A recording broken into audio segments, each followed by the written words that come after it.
So I use 3 pages on my phone. First page only has Google Calendars and settings. And so Google Calendars, I use it a lot to just plan out my entire day. Settings, I keep it there because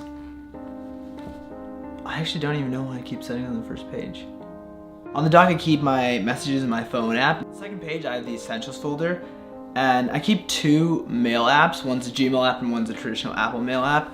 How I differentiate it is that the Gmail app has my work email, and so every time a client messages me for some kind of video or photo thing, then I'll get a notification of it instantly. Whereas the Apple Mail app has my personal email and also my school email, because I'm constantly bombarded with unnecessary emails and I don't need to be notified about them every single time. Then I keep the other important stuff like maybe like camera, photos, weather, and then I keep Spotify. The Chase Bank app, I have Moment. Moment is really important. It helps me track how long I'm on my phone and like which apps are taking too much of my time. And then I have Safari. My third page starts out with the Contacts app, and I just keep it there because I think it just looks nice.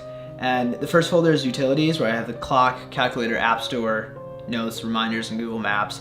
Then I have another folder for my files, and so this is where I keep all my school papers, Excel files, Google Drive, and then Google Photos that I'm also sharing with other people. And the third folder is called Student Life, and so the first app on this is called Double Map. And Double Map is what my college uses to keep track of the buses, going from one campus to another campus.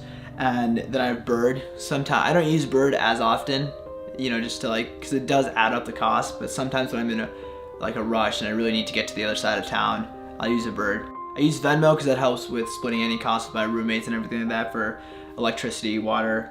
Keyring is basically an app that stores all your cards into one. And so what happens is that you can just open it up and you can scan it. Then I have the Rocketbook app, which I use for my notebook. I have Mint, which helps me track my personal finances. Then I have Happy Cow, which is more about when I'm traveling, I would say.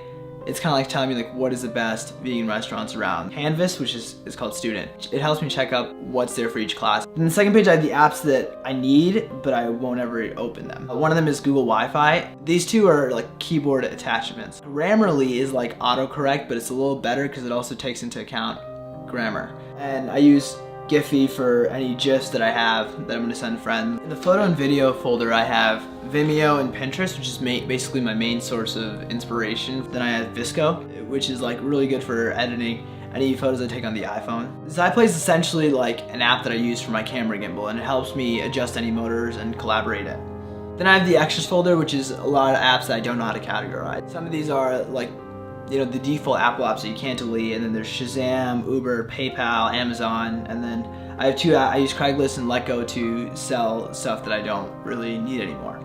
Then I have the Social app, which I basically keep all my social media that I use. I keep Messenger, GroupMe, WhatsApp, LinkedIn, and on the second page I have Reddit and YouTube. And I keep Reddit and YouTube on the second page so I don't actually notice it and it doesn't distract me. On my search page, I usually just keep Google Calendar and the weather. The main reason why my phone is laid out this way is because I don't want to waste my time doing things that aren't productive. This way helps me to reduce my phone usage down a lot. My name is Thurman Carker, this is Student Minimalist, and that's everything on my phone.